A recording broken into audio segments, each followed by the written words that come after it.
All right, here we go.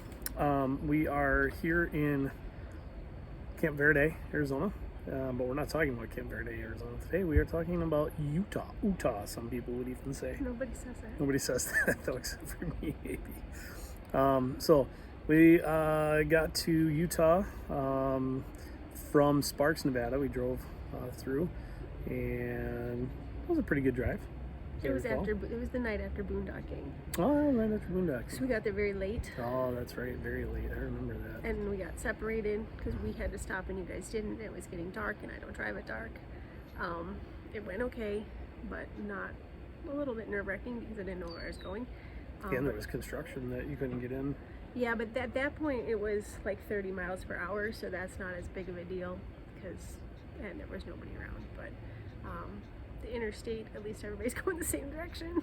I just hopped myself behind a semi and followed him until he got off, and then I hollered at him because he wasn't supposed to get off because I was supposed to keep following him. But what was cool when we got there and got settled is we had no idea what the surroundings were. None. It was dark when we got there. It was dark setting up, although it was pretty well lit, so it wasn't too bad. But and they had a heated pool that Emma got to use late that night. That changed colors. Changed colors. Actually, that first night was the nicest it was in terms of heat wise. It was super nice that night. It was still chilly though. I remember standing outside shivering, trying to wait for the shut set up. The air was cold. Yeah, the air was cold. Okay, so backing up to the drive-in, it was really cool.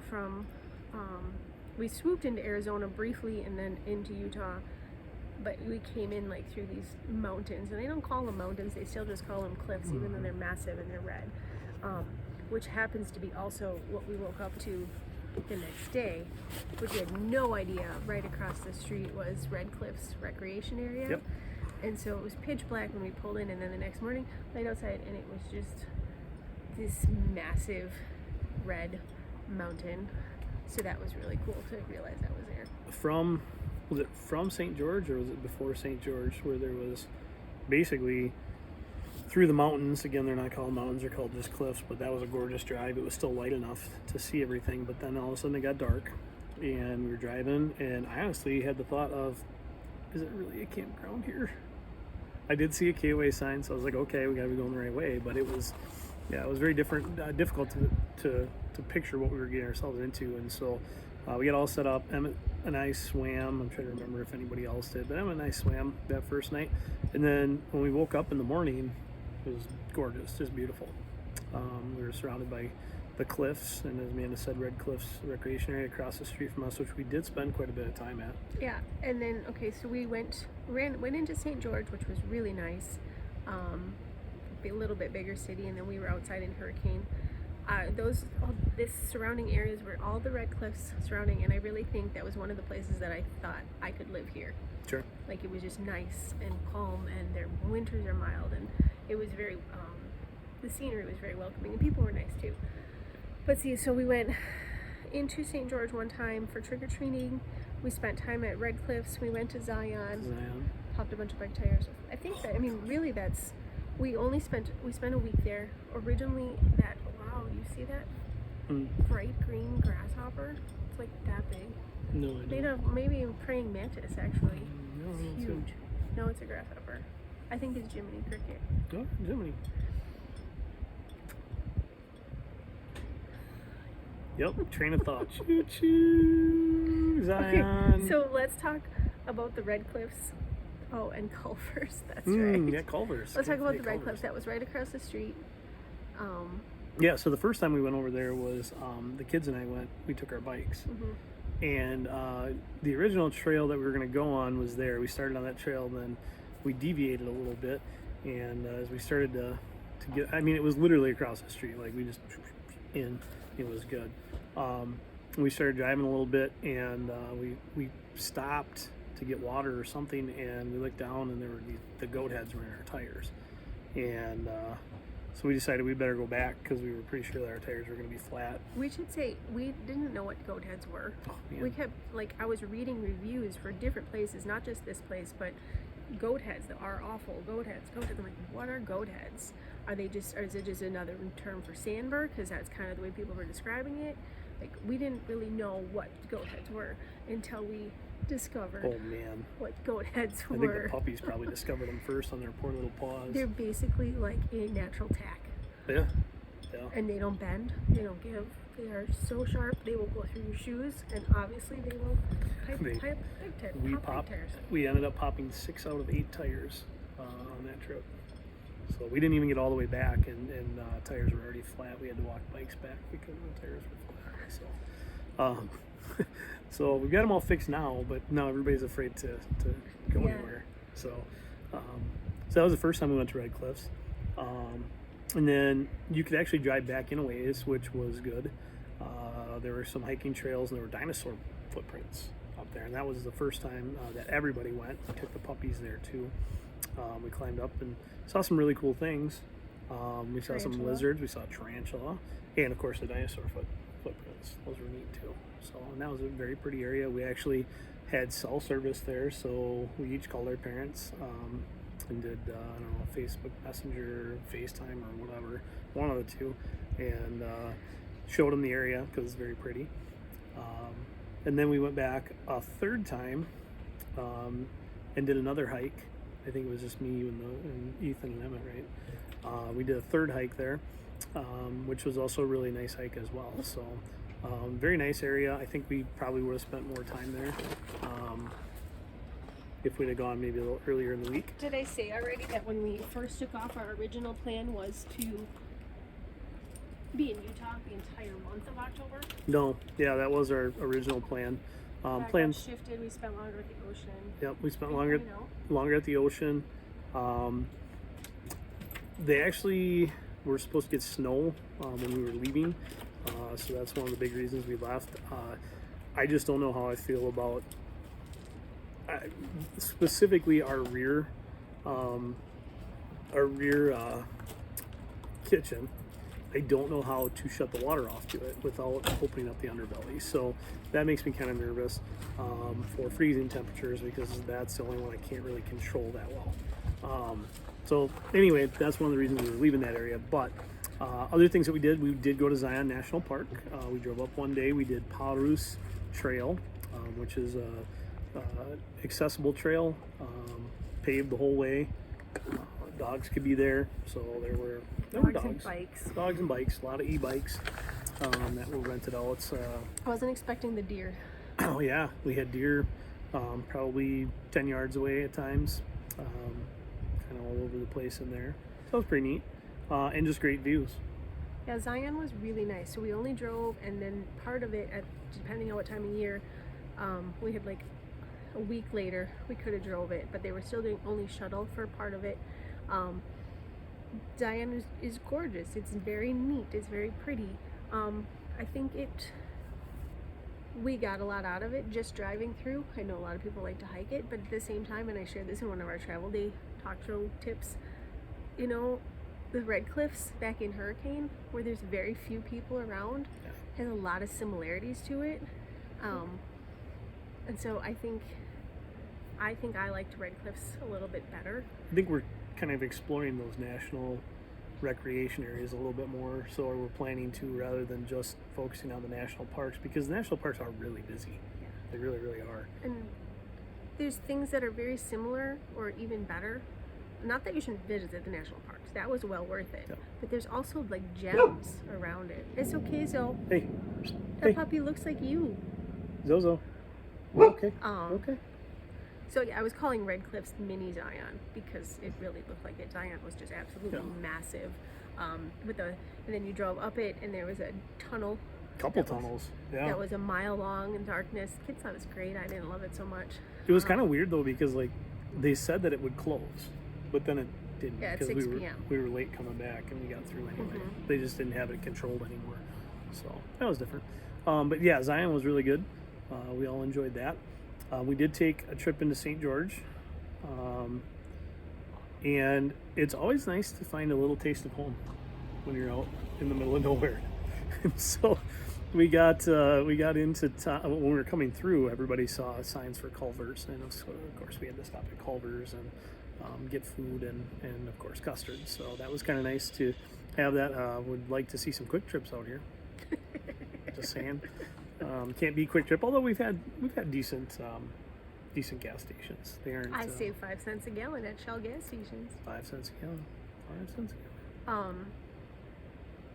Yeah, St. George was a really nice community. We took the younger boys into the Malloween and went trick-or-treating, and it was something, but it wasn't anything. It was something to do. Spectacular. Yeah, spectacular, but it was a lot of little kids. Yeah. But they weren't completely out of place. There were some bigger kids there too. Yeah. It was okay. The whole outside area had a band and like was set up more for adults. So, and they had cheesecake samples. I think, yeah, it was hard to leave Utah. Yeah, it was. And then we went to Page.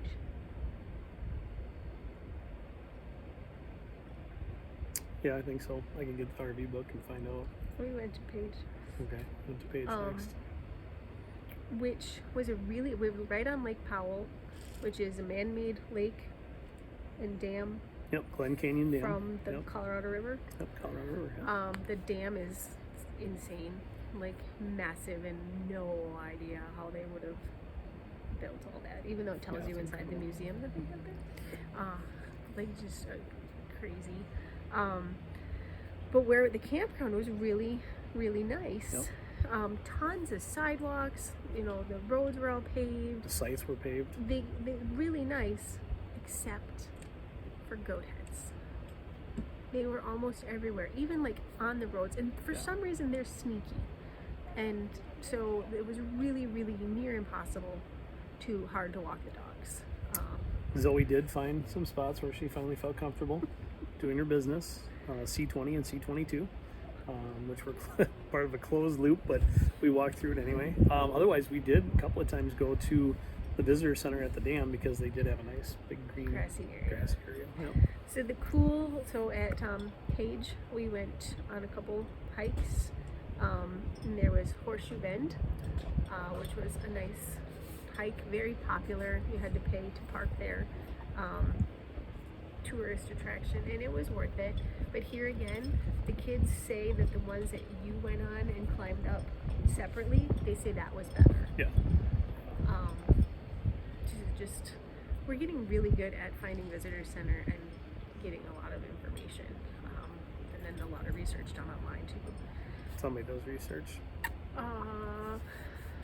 Yeah, I think those hikes were from the visitor center. So it's still a lot of red cliffy areas, which I was sad to leave in Utah, but then the top part of Arizona is like that as well, so that was kind of exciting. Lake Powell was really pretty. The campground again would have been amazing had we been able to walk anywhere. But my favorite thing was we didn't even know it when we got there, but there was a balloon regatta going on that whole weekend. Yeah, we were there. I think we got there on a Wednesday and it started Thursday. Yep. Does that sound right? Yeah. Yeah. So. And it was really cool. Belle happened to see the flyer in the campground office, and then we looked down like, that's this weekend, and they're supposed to take flight 4 days in a row, and so I started to do some research, and a lot of the information wasn't super clear, and so then I happened to find a contact information, and the person got back to me right away. But one of the things that was cool is they were supposed to take off every day, and they need volunteers every day, and it's not guaranteed, but a lot of times pilots will take their volunteers up for a mini flight. And so we really considered it. Jason and I decided not to both do it at the same time because, you know, it's not a great idea to always leave the children unattended for very long. No. And you had to be 18. So the first day we were going to get up, but it got rained out. The second day we did get up, and these take off like early in the morning. Yeah. So we had to get up early, and we don't really get up early. Nope. But I did get to see some sunrises, which I don't often see. So the first day we dragged everybody up. I told them you might not even have to get out of the car. We can watch it from that. We get there, and we knew they were having their pilots meeting at 7, and then everybody was leaving, and it was 7:30, maybe. Yeah. Like, what's going on? So Jason found out that it was a really nice day, but they decided that when they were supposed to land, it was potentially going to be too windy, so they didn't do it that day. Okay, fine. The next day we got up again. Belle and I went up separately. Yes. And got up a little bit earlier to try to go volunteer. And So we parked where we needed to park. We were walking across, and as we were walking, I heard an announcement. Hey, we still have 3 pilots that need volunteers. And I'm like, let's go. So we're like trucking over there, and by the time we got there, they said, no, we don't have anybody right now, but if you want to hang out, if anybody else comes up and tells us they need help, we'll let you know. So we hung out, and everybody started leaving, but it actually ended up being sponsor day, and that's part of why we weren't able to get anywhere, because all the sponsors were coming to help out, and they would get a little short ride and whatever. So anyway, Belle and I got a little bit of literature, and we were waiting to see if the family was coming, and Emmett and Ethan joined us there on the site, and we basically get to watch all these different is everybody okay over there? Got to watch all these different balloons from up close. Start off from just being laid out on the ground to inflating, and then finally to takeoff. So we did go find, there was one guy from Wisconsin, Appleton, Wisconsin. So we went and found his balloon, and just kind of, we didn't, interject ourselves or anything. We just hung out and kind of watched what was going on and listened to him. He, as Annabelle said, you could tell he was from the Midwest. Just the way, dealt with people, talked to people, and that kind of thing. So it was really nice. And then that night, Yep. the next night, That night. that night. The morning that we saw them, they also had a street fair, Oh yeah, which they lined, not all of them, what'd you say, 60 some took flight? yeah, there were 66. I think that I were supposed to. think there were 14 or 18 or something that they lined the main street up with the balloons, and they inflated them, and you got to walk right up to them, and you could ask the pilots questions, and you could see their baskets, and you could look up into their parachutes, and you could see the flames, and then they would light them up, and it was just really magical seeing them all lit up at night. They didn't take off, they just stood right there, and then every once in a while they would get a message on their walkies from whoever was in charge of it all. They're like, okay, do such and such pattern, and 3, 2, 1, and then they would all light it up, and it was very, very cool. I did not go to that. I didn't get to see it in person. I stayed with the pups, but sounds like it was a really neat time. It was very cool. I'm trying to actually ponder. I feel like we're missing somewhere. Hurricane. Yeah, that's right. Yeah, I think that's right. Hurricane to Page. I have a journal that I'm supposed to be writing in every day, but it doesn't really happen every day. I have an RV journal. I could get the RV log. Tell you where we stayed. Because we're here already. Yeah, we're here. Right here. Right here. Which took like at least 6 hours of research to find to get here. Because a lot of Arizona is full. A lot of Arizona is 55 plus campgrounds, so they don't want us they won't let us come in with our kids, or us even. Yep, not old enough yet. A lot of places have boondocking, which we could probably boondock for 2 days. I think we could do it. But boondocking is considered free, but it's not really free. No, it's not for us anyway, because we have a residential refrigerator. And that draws a lot of electricity, and the batteries aren't going to run it for very long. The night that we did, I think it was about 2.5 or 3 hours in, and it was already down to, the batteries were already down to 1/3 when I wasn't running the generator. So you have to run a generator, or we do, for our setup, and that costs either gasoline or propane. So it's not really free. And then if you were using your tanks, like your bathrooms, and even if you're not showering, if you're using your bathrooms and your tanks get filled, if you're not going to be somewhere that you could dump them next, you have to pay to use dump stations. And so all that stuff, it adds up. It does, yeah. I mean, if we stayed one night, it would go through probably 6 to 8 gallons of gas, or a tank and a half probably of propane.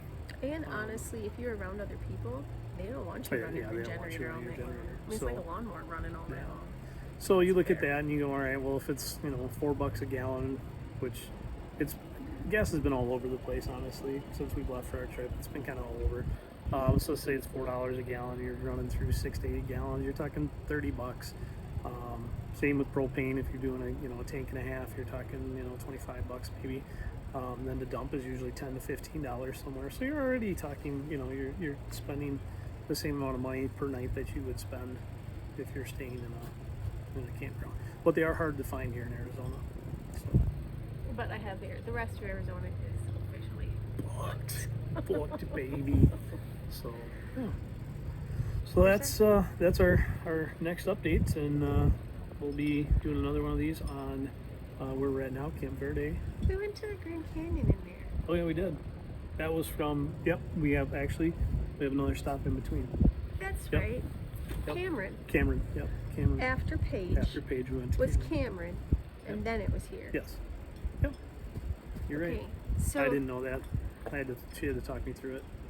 I've been staring at these rocks trying to map out where we've been. But Cameron itself is a teeny tiny, like population 865. But it's got a gas station, a post office, a store, a hotel, and a restaurant. And they're all right in one spot. And an RV spot that's attached to the hotel, but it's across the street. And it's very nice little community. And it's clean, and the RV spot was nothing fancy, but completely served its purposes. Yep. I mean, they didn't have a bathroom. Right, you had to be self-contained. Yep. You had full hookups, but you had to be self-contained within your RV.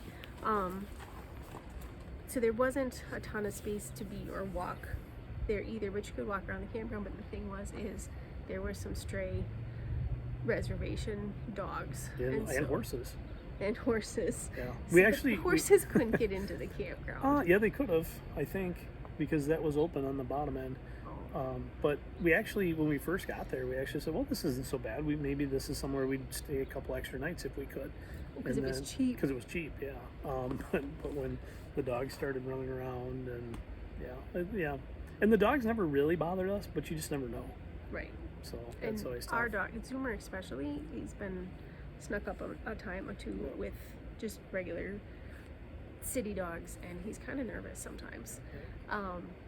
Okay, so Cameron, not worth going there all by itself, but if you're driving by, stop at the little store. It's very, very nice and cute.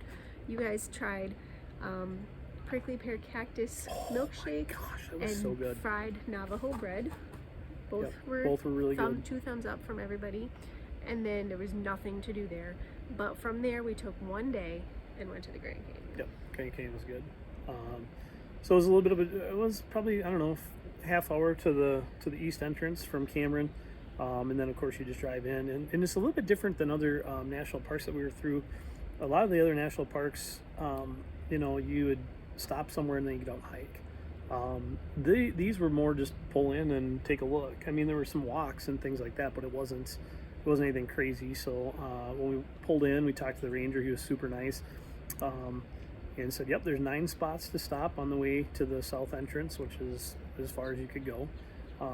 We didn't go to the north entrance. I had tried to book a campsite at the north entrance, but they had actually closed for the season by the end of October, I think. And then the north was officially closed at the moment because a storm had come through. Yeah. So it was only going to work out for us to go to the south no matter what. But I think it's fair to say that you could do Grand Canyon by driving. Yeah, absolutely. You wouldn't have to get out really. And the puppies were allowed anywhere above the rim, so that was really nice. And we didn't hike down in, so we wanted to go. I didn't see any. I don't know where they hiked down in. I didn't see anybody hiking within it. I saw some people pulling off and walking, but almost like in different directions, like woodsy hikes, is what I saw. Yeah. From the visitor center, you could see the trails where they would hike down, at least parts of the way down. Or where people get the mules or the donkeys or whatever. I didn't see any of that either. We did see the mules and the donkeys. We did. Yeah, we drove into the village, Grand Canyon Village, which is just it's resorts. It's the hotels and that kind of thing that's drawing people there. They have a railroad that goes around the park, and so yeah, we did it in one day. Watchtower was pretty neat. And then we did a couple other of the points.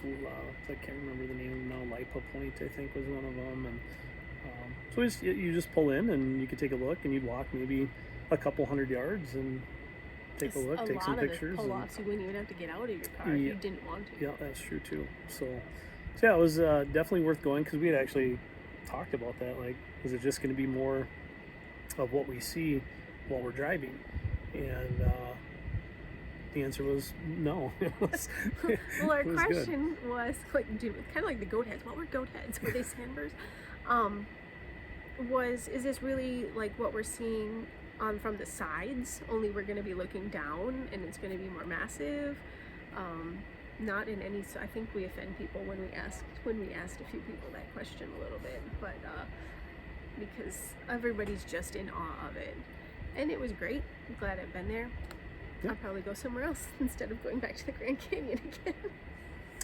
Yeah, I mean, yeah, I don't know. It was good. It was good to see. It was very much bigger than anything that you can imagine or see anywhere else. So I guess that's part of the grandness of it.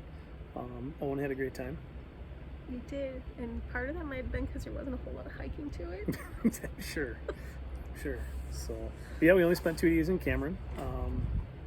And again, not that Cameron's a destination, but if you're there, stop at the trading post. It's a neat experience. Made the lady at the post office mad at me. Oh, I didn't hear that story. She was just funny. I just wanted my card run as credit versus debit, and I pushed the wrong button. And I go, I don't know what I did, and she goes, I don't know what you did either. All right. So anyway, that should get you updated to where we are now, Camp Verde, Arizona. I knew there was 3. You're so smart.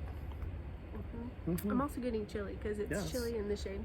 It's Arizona, and it's chilly. It gets down to freezing at night, but we'll talk about that on the next one. So till then, bye.